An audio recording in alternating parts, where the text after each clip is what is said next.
abençoe, querido. Obrigado, pastor.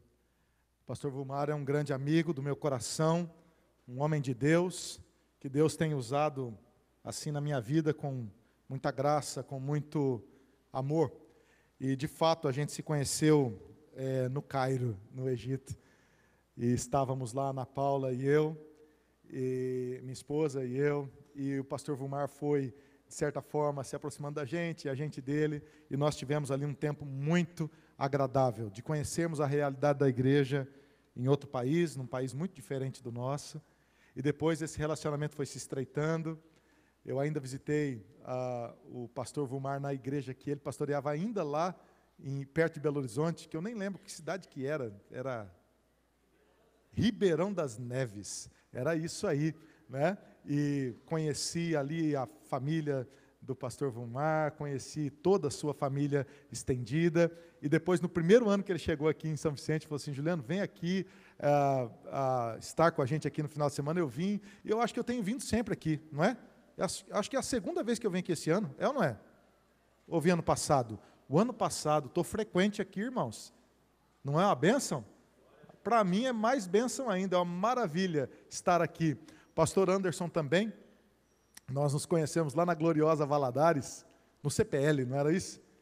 E no Egito também? Também no Egito, não era?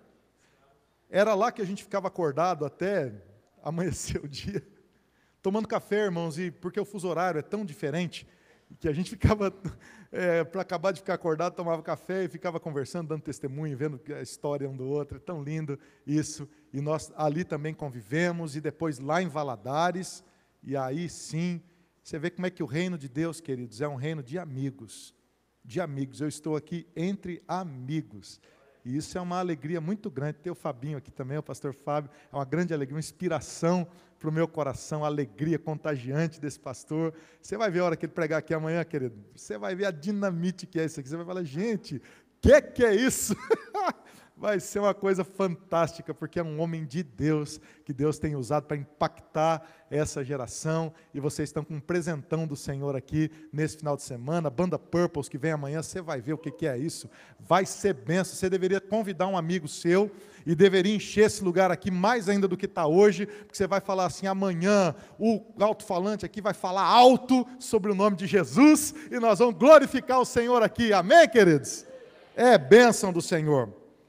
A palavra que eu vou falar hoje, queridos, ela não veio primeiro para o meu coração. Olha que coisa diferente. Eu estava conversando com o meu querido amigo e colega de trabalho, o pastor Amauri. Pensa num homem sábio. Multiplica por 10, ao quadrado, a 10ª potência, a 21ª potência. Pensa no homem que é um homem de Deus. O cara mais tranquilo, mais, assim, pacificado que eu conheço na vida. Eu nunca vi o pastor Amauri mudar o humor. Ele está sempre feliz, ele está sempre cheio de Deus, ele tem sempre uma palavra boa, ele tem sempre a disciplina de buscar a Deus, e na hora que está pegando fogo, ele é aquele calmo, cheio da paz de Jesus no seu coração. Eu disse para ele, falei: pastor Amauri, eu vou parar de conversar com você, que eu fico 10 minutos aqui, eu mudo os planos todos, eu faço um monte de plano, e aí ele ora comigo, conversa um pouquinho, aí eu falo: gente, mas está errado esse plano aqui. Eu falo: rapaz, vou mudar isso aqui. Fala: eu acho que é melhor mesmo. E foi assim com essa mensagem. Deus estava me incomodando muito o coração, para pregar aqui sobre Josué e Calebe, números 13 e 14. Então, como eu sempre faço, aprofundei o coração na palavra, fiz o meu trabalho de estudar o texto profundamente, pensando em vocês, né? Às vezes, quando a gente viaja muito, pregando para cá e para lá, às vezes a correria não permite que a gente prepare um novo sermão. Às vezes, é o Senhor mesmo que coloca no nosso coração de pregar uma mesma mensagem que a gente pregou em outro lugar, que vai abençoar aquele novo lugar, não há uma regra para isso, mas a direção que eu tinha no coração era para falar para os irmãos aqui sobre Josué e Calebe. E então, quando fui conversar com o pastor Amauri, a gente estava conversando sobre outra coisa, e eu disse: rapaz, eu vou lá no Vilmar e no Anderson sexta-feira. Ele falou: que bom, o que vai ser lá? Eu falei, é uma conferência de jovens, 180 graus. Falei, Fabinho vai estar lá também. Ele falou, rapaz do céu, e conversamos e tal.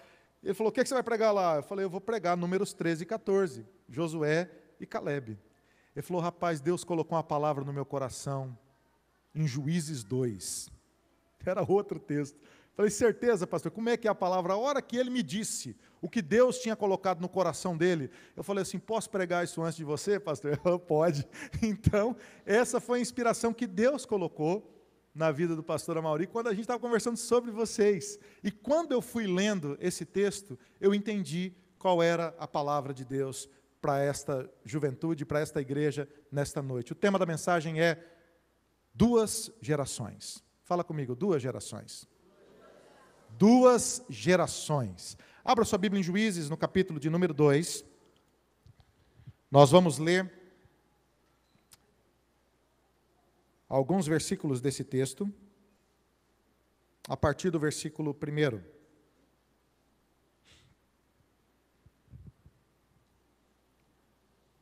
Juízes, no capítulo 2, nós vamos ler a partir do versículo 1.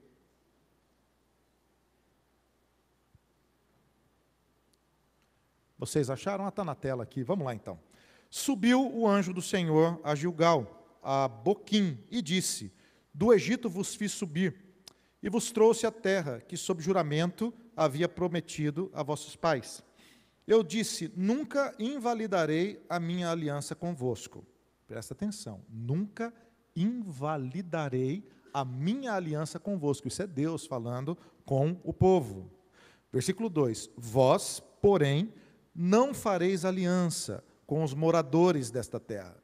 Nota isso, vós não fareis aliança com o povo dessa terra. Qual terra? Canaã, a terra prometida, a terra para onde Deus havia levado o seu povo. Antes, derribareis os seus altares. Contudo, não obedecestes a minha voz. Que é isso que fizestes? Pelo que também eu disse, não os expulsarei de diante de vós. Antes vos serão por adversários, e os seus deuses vos serão laços. Versículo 4, vamos todos juntos? Sucedeu que, falando o anjo do Senhor estas palavras, todos os filhos de Israel levantou o povo a sua voz e chorou. Daí chamaram este lugar Boquim, sacrificaram ali ao Senhor. Versículo 6, havendo Josué despedido o povo, foram-se os filhos de Israel, cada um a sua herança, para possuírem a terra. Versículo 7, todos juntos. Serviu o povo ao Senhor, todos os dias de Josué, e todos os dias dos anciãos que ainda sobreviveram, por muito tempo depois de Josué, e viram todas as grandes obras feitas pelo Senhor a Israel. Note as 3 palavras aí. Eles serviram a Deus. Eles sobreviveram por muito tempo. E eles viram. Eles serviram, sobreviveram e viram as grandes obras do Senhor. Versículo 8. Faleceu Josué, filho de Num, servo do Senhor, com a idade de 110 anos. Sepultaram-no no limite de sua herança, em Timnat-Heres, na região montanhosa de Efraim, ao norte do monte Gaás. Foi também congregada a seus pais toda aquela geração, e outra geração após ele se levantou, que não conhecia o Senhor, nem tampouco as obras que fizeste a Israel. Vamos ler juntos apenas a parte B desse versículo. E outra geração após ele se levantou, bem forte, que não conhecia o Senhor, nem tampouco as obras que fizera a Israel. Então fizeram os filhos de Israel o que era mal perante o Senhor, pois serviram os Baalins, deixaram o Senhor Deus e seus pais, que os tirara da terra do Egito, e foram-se após outros deuses, dentre os deuses das gentes que haviam no redor deles, e os adoraram e provocaram o Senhor a ira. porquanto deixaram o Senhor e serviram a Baal e a Astarote, pelo que a ira do Senhor se acendeu contra Israel. E Deus os deu na mão dos espoliadores, que os pilharam e os entregou na mão dos seus inimigos ao redor, e não mais puderam resistir a eles. Por onde quer que saíam da mão do Senhor, era contra eles, para o seu mal. Como o Senhor lhes dissera e jurara, estavam em grande aperto. Versículo 16: suscitou o Senhor juízes, que os livraram da mão do Senhor, dos que os pilharam. Versículo 17, todos juntos. Contudo, não obedeceram aos juízes, antes se prostituíram após outros deuses, e os adoraram. Depressa se desviaram do caminho por onde andaram os seus pais, na obediência dos mandamentos do Senhor, e não fizeram como eles.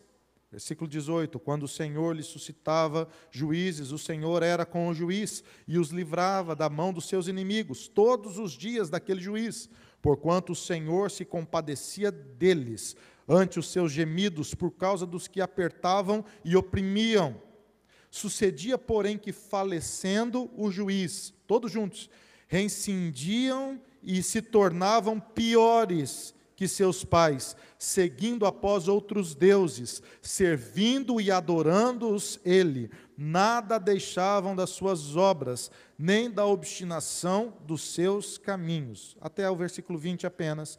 Pelo que a ira do Senhor se acendeu contra Israel, e disse: porquanto este povo transgrediu a minha aliança, que eu ordenara aos seus pais, e não deu ouvido à minha voz. Vou ler até o final, então. Também eu não expulsarei mais de diante dele nenhuma das nações que Josué deixou quando morreu, para que por elas, por Israel a prova, se guardará ou não o caminho do Senhor, como seus pais o guardaram. Assim, o Senhor deixou ficar naquelas nações, e não as expulsou logo, e nem as entregou nas mãos de Josué. Que capítulo da Bíblia, irmão. Você já pode dizer que você leu um capítulo inteiro de Juízes. Não é fantástico isso? Que capítulo fantástico. Porque ele fala de duas gerações. Ele fala de duas culturas. Fala de dois reinos. Fala de duas realidades. Fala de dois momentos históricos. Fala de duas possibilidades. Fala de duas posturas. Esse texto fala de duas realidades bem diferentes, uma da outra. Se você se lembra bem, no capítulo 13 e 14 de Números, o Senhor motiva Moisés a enviar os espias para que entrassem como espiões em Canaã. E eles então foram para observar a terra. É interessante que quando você lê aquele texto com mais calma um pouco, você percebe que há detalhes importantes ali para a formação do povo de Deus. Primeiro, não eram qualquer 12 homens. Eram 12 príncipes de Israel. Eram príncipes de cada uma das tribos de Israel, que era nominada após os filhos de Jacó, os 12 filhos de Jacó. Josué, que tinha o nome Oséias, antes de ser chamado Josué, era da tribo de Efraim. E Calebe, o seu amigo, era da tribo de Judá. Eles entraram na terra prometida como espias, foram os primeiros a cruzarem o Jordão e visitar a terra onde moravam povos poderosos, os amorreus, os heteus, os jebuseus, os ferezeus, os heveus, os filhos de Enaque, que eram gigantes. Perceberam as cidades fortificadas, perceberam a riqueza daquela região, perceberam a fertilidade do vale do rio Nilo, trouxeram de volta os frutos da terra. E diante de toda a congregação e de Moisés, o líder daquele povo, Arão, o sacerdote daquele povo, eles então relataram tudo o que viram. A terra é boa, disse Calebe. A terra mana leite e mel. O fruto da terra é bom. Contudo, queridos, os outros espias duvidaram da possibilidade porque olharam para aqueles outros povos e disseram: aquele povo é poderoso demais, é mais numeroso, é mais bem equipado, as suas cidades são fortificadas, é impossível conquistar a terra. Josué, então, numa atitude corajosa e cheio do Espírito do Senhor, diz: eia, subamos e possuamos a terra, porque a terra é boa, o Senhor nos dará a terra por herança. E mesmo depois da palavra encorajadora de Josué, o povo murmura, deseja levantar para si um capitão, para que esse capitão os liderasse de volta para o Egito. Eles têm o desejo de voltar para o Egito. Eles têm o desejo de abandonar o projeto de Deus. E desde aquele momento, aquela geração foi uma geração que afrontou os planos do Senhor. Como castigo, o Senhor disse: nenhum desta geração, ninguém entrará à terra prometida. Apenas Josué e Calebe. Vocês não vão deixar de ser meu povo, continuam sendo meu povo, mas vocês não vão ver a terra prometida. E então, quando Moisés é morto, Josué assume a liderança do povo do Senhor. Um processo, queridos, que levou 40 anos. Quanto tempo demorou para Josué ficar pronto como líder? 40 anos. Repete comigo: 40 anos. 40 anos, irmão. Às vezes você pensa que você vai para a faculdade, sei lá o que você vai fazer, direito, medicina, fisioterapia, psicologia, gastronomia, moda, contabilidade, engenharia de produção, teologia, direito, será? Eu não sei o que você vai estudar, mas deixa eu te dar uma notícia: você não vai estar pronto depois da faculdade. Você não vai estar pronto. Você vai ter dado o primeiro passo, mas o que prepara você para a vida é o processo. Josué demorou 40 anos. A gente vive uma geração muito imediatista, uma geração que quer tudo para ontem, para agora. Josué demorou 40 anos sendo forjado por Moisés, sendo preparado por Deus para aquele momento. E ele assume, então, depois de 40 anos, o governo do povo de Israel. E o texto que nós lemos diz que o povo adentrou a terra. E conforme o Senhor havia prometido, cada uma das tribos foi situada em sua própria terra. Agora eles não eram mais peregrinos. Eles alcançaram a promessa do Senhor. Agora eles já não estavam mais perdidos, vagando pelo deserto do Sinai. Naquele intervalo entre a terra prometida e a escravidão e a escassez de Deus no Egito. Eles foram tratados por Deus por 40 anos no deserto. Adentram a terra prometida, conquistam Jericó, conquistam outras cidades importantes, e agora cada uma das tribos está estabelecida num lugar que o Senhor prometeu. Até que, no capítulo de Juízes que nós lemos aqui, Deus vem conversar com o povo de Israel. E Deus lembra algumas coisas importantes para Israel. O Senhor diz: eu nunca quebrei a aliança que fiz com vocês.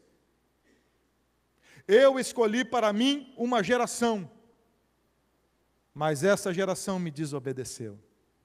E quando eles percebem que haviam desobedecido ao Senhor, um choro coletivo toma conta daquele povo todo.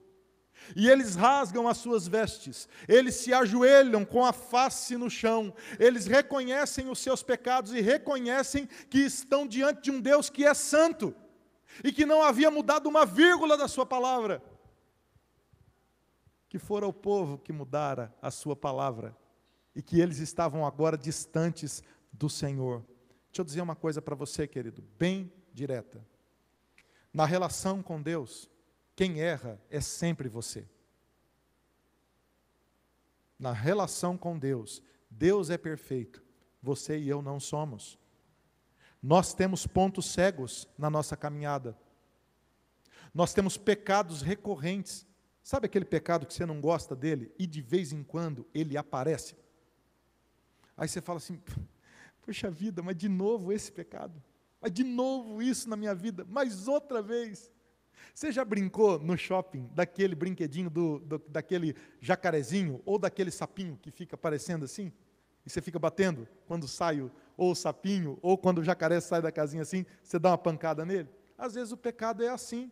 Ele está escondido, mas ele está ali. E de repente ele mostra a sua face. E a nossa atitude pode ser duas diante do pecado. Ou a gente deixa para lá, finge que não viu. Ou a gente é muito elástico com a gente mesmo e diz assim, não foi tão grave assim. E finge que nada aconteceu. Ou a gente faz como o povo de Israel fez aqui. A gente entende que Deus nos repreendeu e a gente leva a sério e se arrepende diante do Senhor. E se arrepende diante do Senhor. Porque a santidade de Deus, queridos, ela nos denuncia. Ela nos envergonha. Mas ao mesmo tempo ela nos levanta e nos atrai para o Senhor. Não é verdade isso? Você olha para a santidade de Deus e olha para o seu coração corrompido e você diz assim, não tem jeito. E de fato não tem, é irreconciliável. Mas aí você olha para a cruz de Cristo. E quando você olha para a cruz de Cristo, você vê alguém que se fez justo por você. E essa justiça de Cristo cobriu todos os seus pecados. E por causa da justiça de Cristo colocada na sua vida, você é visto perfeito por Deus. E os seus pecados que eram inaceitáveis e imperdoáveis foram aceitos e perdoados por Jesus. E agora, querido, mediante o arrependimento genuíno, você vive nessa nova aliança com o Senhor. E essa nova aliança do Senhor o faz mais santo, o faz querer o Senhor, o faz querer cantar, faz de novo Deus na minha vida. Seja o Senhor Deus o único amor do meu coração. Venha Deus e muda a minha história. Venha Deus e alcança a minha geração. Venha Deus e alcance a minha casa. Essa é a geração daqueles que foram alcançados pelo Senhor. A geração daqueles que conheceram a Deus. Qual é a primeira geração? É a geração daqueles que conheceram a Deus. Diga comigo, a geração daqueles que conheceram a Deus. Eu estou achando que está fraco. A geração daqueles que conheceram a Deus. Pessoas que conhecem a Deus são diferentes, queridos. Pessoas que conhecem a Deus, eles perdem o interesse por outras coisas que não vêm de Deus. Pessoas que conhecem a Deus são mudadas de dentro para fora. Pessoas que conhecem a Deus não são mais as mesmas, nunca mais. Elas foram tocadas pelo Eterno. A sua história foi mudada pelo Senhor. A sua vida foi mudada por Deus. O Senhor redimiu a sua história. E antes o coração que era triste, o coração que estava perdido, o coração que estava em dúvida, o coração que estava distante do Senhor foi encontrado pela graça de Deus. E essa graça de Deus levantou essa pessoa e ela nunca mais foi a mesma. Não há como conhecer a Deus e desconhecer a Deus amanhã. Não há como querer Deus genuinamente hoje e não querer mais Deus amanhã, porque aqueles que foram tocados por Deus, foram transformados por Deus para toda a vida. Essa vida mudou o seu olhar, essa vida mudou o seu interesse, essa vida de Deus mudou o que Ele queria, e agora a única coisa que Ele quer na vida é glorificar o Senhor. Ele não vai ser necessariamente um pastor, ele não vai ser necessariamente um missionário, ele não vai ser necessariamente alguém que vai estudar teologia, talvez vai ser um advogado, vai ser um médico, vai ser um fisioterapeuta, talvez vai ser um profissional liberal, talvez vai ser um vendedor, eu sei lá o que vai ser na vida, mas ele o será para a glória de Deus. A sua história foi transformada, e tudo o que ele fizer, tudo o que ele tiver, tudo que ele sonhar agora é para a glória de Deus, porque ele foi tocado pelo Senhor, ele foi mudado pelo Senhor, ele conhece a Deus. Não é mais o Deus dos seus pais, é o seu Deus. Não é mais a história da sua geração, é a sua história. Não é mais algo que ele leu, ou algo que ele percebeu, ou algo que ele ouviu em algum lugar. É algo que faz parte da sua experiência. Deus tomou o seu coração. Deus é dele e ele é de Deus. E não tem mais jeito, irmão. Quem é tocado pelo Senhor, para sempre pertence ao Senhor, e Deus não nos perde das suas mãos nunca. O texto que nós lemos diz que esse povo que conheceu a Deus, ele recebeu uma herança do Senhor. Nós recebemos uma herança do Senhor, a nossa herança é Cristo. É o que o apóstolo Paulo diz. Assim como eles receberam a terra prometida como herança do Senhor, assim como eles receberam do Senhor a terra que mana leite e mel, nós também recebemos a herança, o prêmio da soberana vocação que está em Cristo Jesus, e para Ele nós corremos, para Ele nós vivemos, nele nós respiramos, dele nós somos. Essa geração avançou, não foi uma geração apática. Você lembra como que eles conquistaram Jericó? Sem equipamento nenhum. Olha que mistério, irmão. Numa vigília de oração. Olha a estratégia. O que você faz? Vai andando em volta da muralha e louvando e adorando a Deus e orando ao Senhor. Faça isso por 7 dias, no 7º dia faça isso 7 vezes. E você vai ver o que vai acontecer. E Jericó ruiu pelo poder da palavra do Senhor. A igreja do Senhor Jesus derrotou o Império Romano. O Império Romano não caiu para nenhum exército, não houve um exército poderoso que derrubou o Império Romano. Foi o cristianismo, foi a história da fé, através de atos simples de hospitalidade, de amor, do evangelho que foi alcançando o coração de pessoas. E antes uma nação que foi pagã, que assassinou os filhos de Deus, se tornou uma nação cristã. Porque o evangelho fez aquela nação ser transformada de dentro para fora. Eles receberam uma herança, mas ao mesmo tempo eles avançaram. Entenda uma coisa: não há como conhecer a Deus e não avançar na vida. Amém? Ou você quer andar para trás? Eu não quero regredir. É interessante, o caminho da maturidade é um caminho sem volta. Você já pensou nisso ou não? Não dá para o sujeito desamadurecer. A infantilização é um negócio complicado, não é não? Às vezes você vê alguém mais velho tentando parecer mais novo, é um negócio esquisito, você não acha não? Não é uma coisa difícil? Às vezes a gente vai atrasando os processos na vida e vai vivendo assim, fugindo da vida adulta. Não faça isso. Todo aquele que conhece a Deus, ele deseja avançar. Ele está melhor amanhã do que ele é hoje, em tudo o que ele faz. Ele é um melhor filho amanhã do que é hoje. Ele é um melhor estudante amanhã do que é hoje. Ele é um melhor pai amanhã do que ele é hoje. Ele é um melhor marido ou uma melhor esposa amanhã do que é hoje. Ele é um melhor profissional amanhã do que é hoje. Por quê? Porque ele avança, o Senhor está nele. E porque o Senhor está nele, ele aprendeu a servir a Deus, servir as pessoas, ele aprendeu a sobreviver na presença de Deus, e a terceira coisa que o texto diz, ele aprendeu a ver as grandes coisas que Deus faz. Eu não sei quanto a você, mas eu vivo para isso. Eu vivo para isso, todos os dias. Eu quero viver assim. Eu quero viver para a glória de Deus. Eu quero viver para ter relacionamento com Deus. Eu quero viver na presença de Deus. E eu quero que Deus abra os meus olhos para que eu possa ver as grandes coisas que Ele faz. Por outro lado, queridos, houve uma geração que não conheceu a Deus. Houve uma geração que não conheceu a Deus. Diga comigo, houve uma geração que não conheceu a Deus. Acho que está fraco ainda. Houve uma geração que não conheceu a Deus. Quem eram eles, queridos? Era um povo estranho? Não. Eram os netos de Josué. Você imagina o que é isso? Josué foi o homem usado por Deus para ganhar a terra prometida. Mas a geração seguinte, os filhos dos seus filhos, não conheceram a Deus. É possível isso? É claro que é possível. E quais são os sinais daqueles que não conheceram a Deus?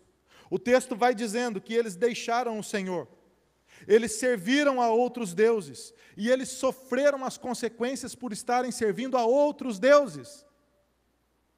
Agora, deixa eu fazer uma pausa aqui, para explicar para você como é que funciona esses outros deuses dessa geração que não conheceu a Deus. Eu poderia espiritualizar aqui, e dizer que esses outros deuses são apenas seres espirituais que eles decidiram servir ao invés de Deus, mas é muito mais do que isso. O texto me dá todas as dicas para dizer como que eles se afastaram do Senhor. E você sabe como que essa geração se afastou do Senhor? À medida que eles foram avançando e ganhando a terra de Canaã, eles foram se misturando com outros povos que já viviam em Canaã.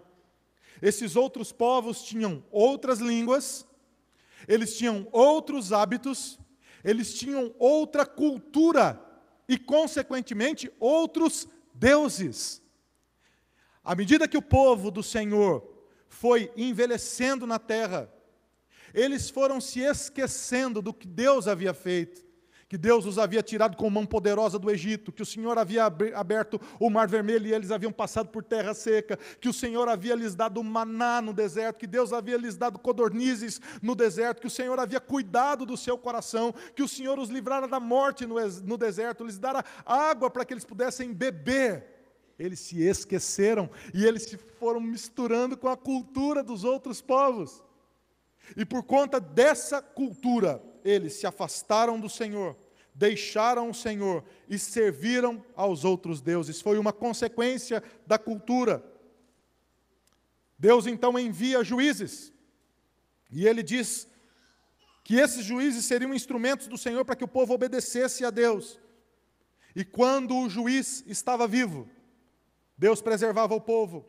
Mas quando aquele juiz morria, o povo voltava a práticas piores do que eles viviam antes, porque eles se esqueciam do Senhor, convivendo com a cultura, e se prostituíram, se prostraram diante de outros deuses, e desviaram-se do caminho do Senhor.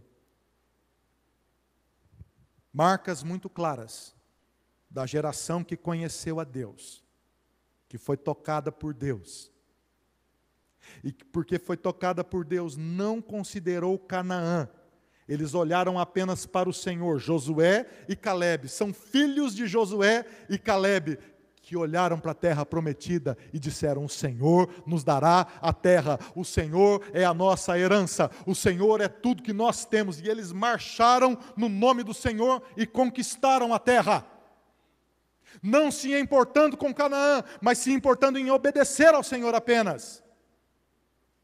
Os seus netos se acostumaram com Canaã, se habituaram aos falsos deuses, se habituaram à cultura e, consequentemente, desviaram do Senhor, pecaram contra o Senhor, perderam o caminho do Senhor e foram disciplinados por Deus. Irmão, o sermão está pregado. Está pregado. Pá, acabou. Agora eu vou aplicar isso aí que eu falei. A palavra está exposta. Agora eu vou aplicar isso aí que eu falei. Você sabe qual que é o problema?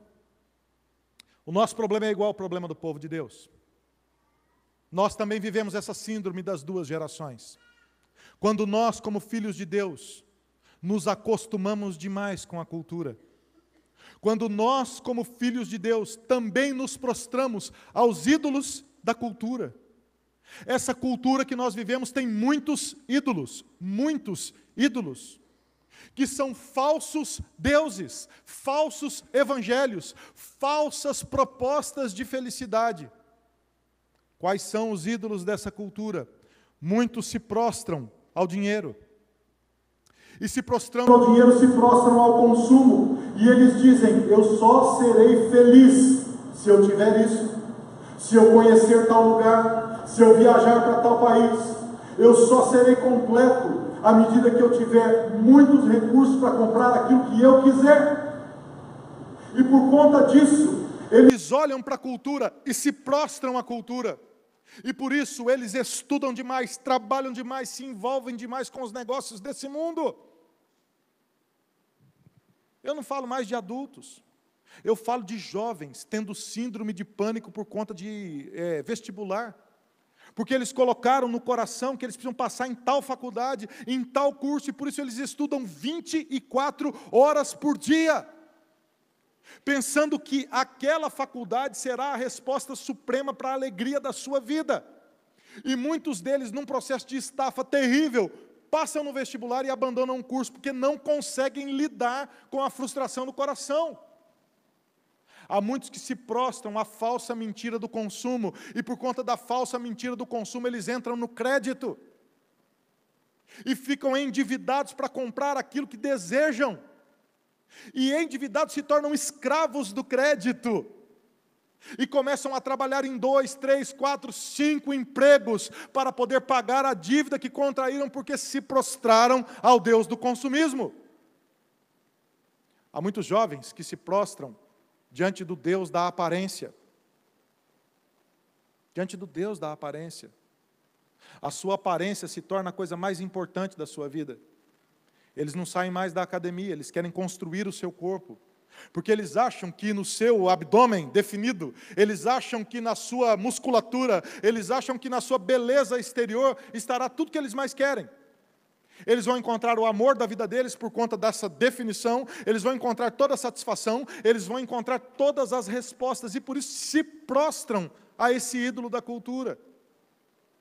Há muitos jovens hoje que amam ao Senhor, mas que amam também as coisas que não pertencem ao Senhor. E por conta disso eles se prostram à cultura. Eles abrem os seus ouvidos para a música que não vem de Deus. Eles abrem os seus ouvidos para artistas que literalmente não adoram a Deus. E adorando a outros deuses que não o Deus verdadeiro, transmitem em suas letras um estilo de vida. E por conta disso, jovens que amam ao Senhor, à medida que eles vão ouvindo aquelas músicas, eles vão sendo doutrinados naquela cultura. Eu não estou falando nenhuma caretice, e eu não estou proibindo ninguém de nada. Eu só estou dizendo para vocês, prestem atenção se é verdade ou não é. Quando as pessoas abrem os ouvidos para uma proposta de rebeldia, para uma proposta de dissimulação, para uma proposta que não vem de Deus, e elas ouvem essa proposta repetidamente, dizendo que tudo que elas mais precisam é sexo, que tudo que elas mais querem está no outro, que a sua satisfação está nas drogas, que a sua satisfação está no prazer imediato e que ela tem que fazer o que ela quiser, do jeito que ela quiser. E essa música vai sendo veículo dessa verdade. De repente, essa cultura ganhou o coração da pessoa. E sem que ela percebesse, ela se prostrou àquele Deus falso. E se perdeu do caminho do Senhor. E foi para distante do Senhor. Os jovens têm esse mito de que eles nunca vão envelhecer. E eles precisam viver a todo instante tudo o que eles desejarem. Nos Estados Unidos há uma frase muito perigosa, que os jovens dizem assim, eu só vou viver uma vez. E porque eu só vou viver uma vez, eu vou experimentar tudo o que eu quiser nessa vez que eu vou viver. E eles então abrem o seu coração, filhos de crentes. Gente que cresceu no Evangelho. Gente que é, muitas vezes, escolhida pelo Senhor. E vai para distante do Senhor, se prostrando a esse Deus da cultura. E diz, eu vou viver o que o mundo diz que eu tenho que viver. Há muitos que se dobram diante do Deus falso do relacionamento. E eles se prostram a um namoro distante do Senhor. E eles começam a ter uma vida sexual ativa fora do casamento, desobedecendo o Senhor. E de repente, aquele namoro que começou de uma forma muito agradável, muito jóia, que foi sendo vivida de uma maneira muito intensa, virou um desprazer, virou um peso. E esse peso agora afasta as pessoas do Senhor. E às vezes aqueles 2 jovens que viviam diante do Senhor estão distantes de Deus, porque a cultura que os incentivou a errar, agora os abandona no erro. A cultura que os incentivou àquela prática, agora os disciplinou. E foi como a palavra do Senhor diz que iria ser, os feriu.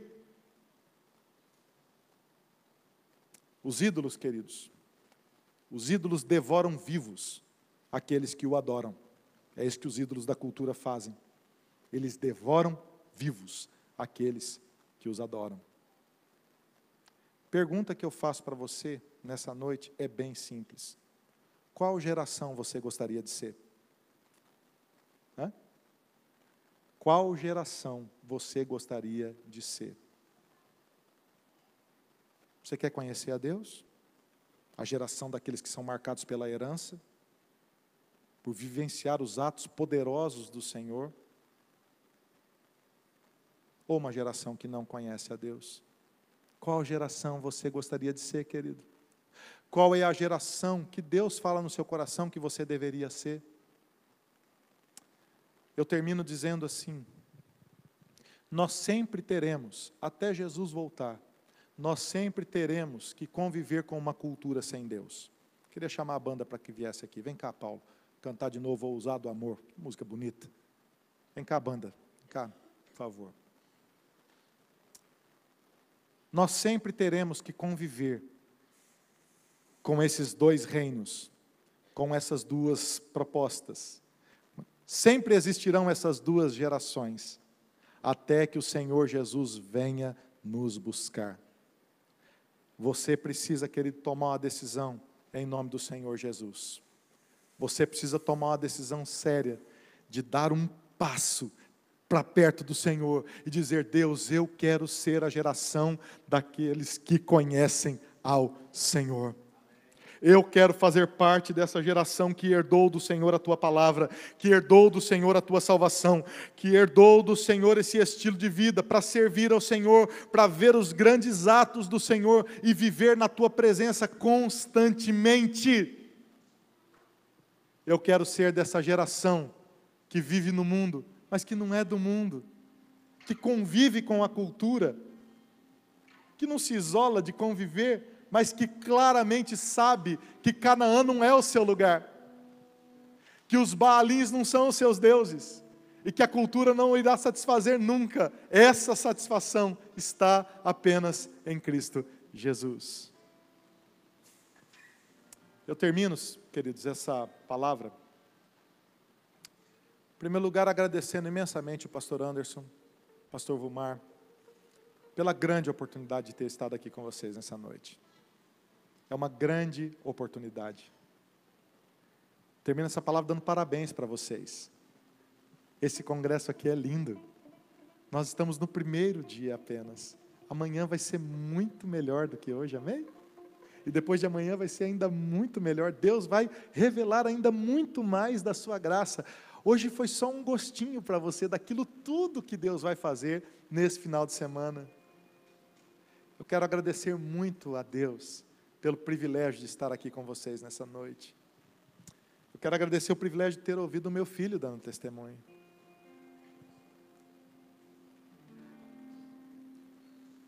Vou contar uma coisa para vocês. Outro dia o Paulo chegou para mim e falou assim: pai, eu desliguei todas as minhas redes sociais. Eu deletei do meu celular o Instagram, eu deletei do meu celular o Facebook, eu deletei do meu celular o Twitter, eu deletei do meu celular o Snapchat. E eu falei assim: por que você fez isso, Paulo? Ele disse: porque eu quero ter tempo para Deus, pai. Porque essas coisas me influenciam, pai. Às vezes eu abro o meu celular e tem coisas que eu não gostaria de ver, que não me agradam, que muitas vezes são tentações para o meu coração.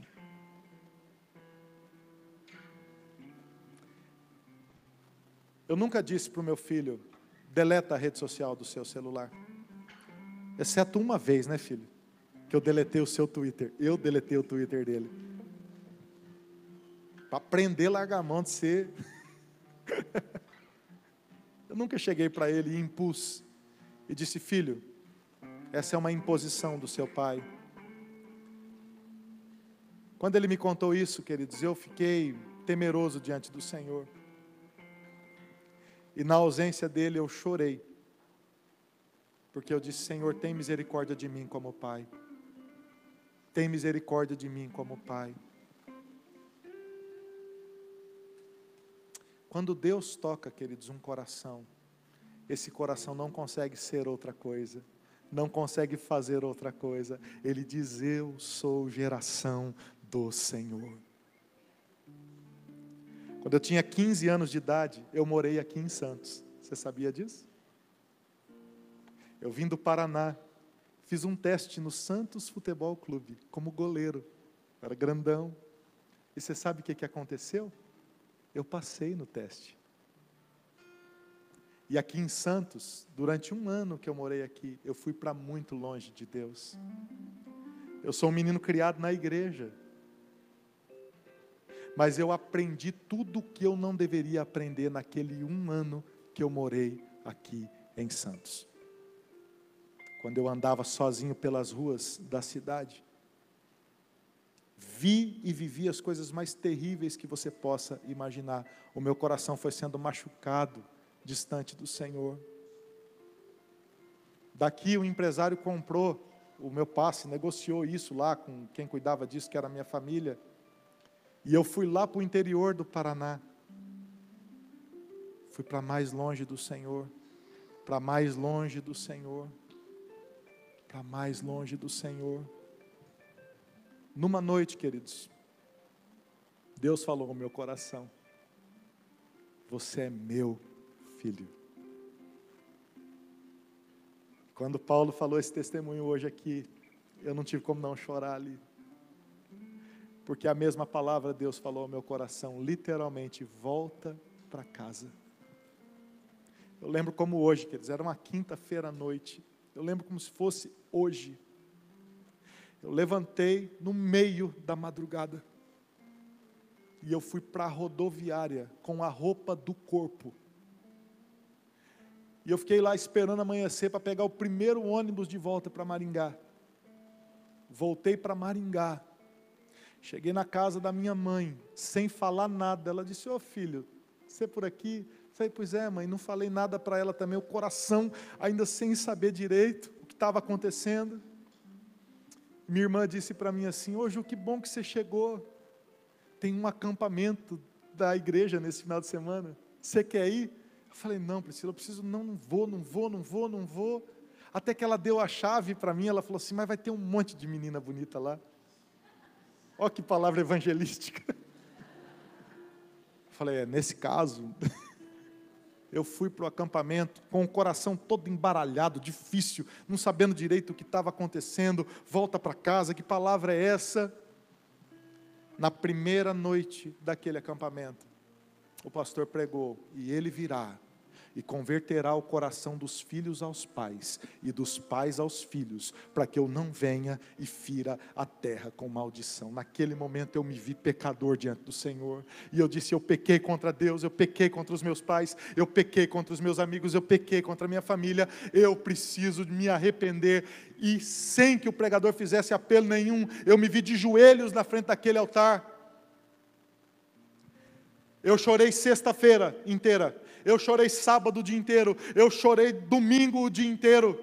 Eu não vi a hora de chegar na minha casa para pedir perdão para todo mundo. Eu fui pedindo perdão para o meu pai, para minha mãe, pedi perdão para minha irmã, fui pedindo perdão para os meus amigos. Eu voltei à casa do Senhor, pedi perdão aos meus pastores. Eu nunca queria ter vivido aquilo que eu vivi distante do Senhor, nunca. Foram marcas que ficaram no meu coração que eu não queria tê-las. Eu disse, Senhor, me perdoa, porque eu fui para longe do Senhor. E no primeiro culto, depois que Deus tinha tocado no meu coração, quando eu entrei na igreja, eu entendi que eu seria um pastor e não teria mais outro jeito de fazer outra coisa na vida. E naquele dia Deus me chamou. Queridos, eu nunca mais olhei para trás. Eu nunca mais quis outra coisa. Eu nunca mais sonhei com outra coisa. Eu não quero mais nada. Eu só quero Deus. Querido, toma uma decisão em nome de Jesus. Qual é a sua geração? Qual é a sua geração? Eu quero ser a geração daqueles que conhecem a Deus. Fica de pé, querido, em nome de Jesus. Eu quero convidar o pastor Vilmar para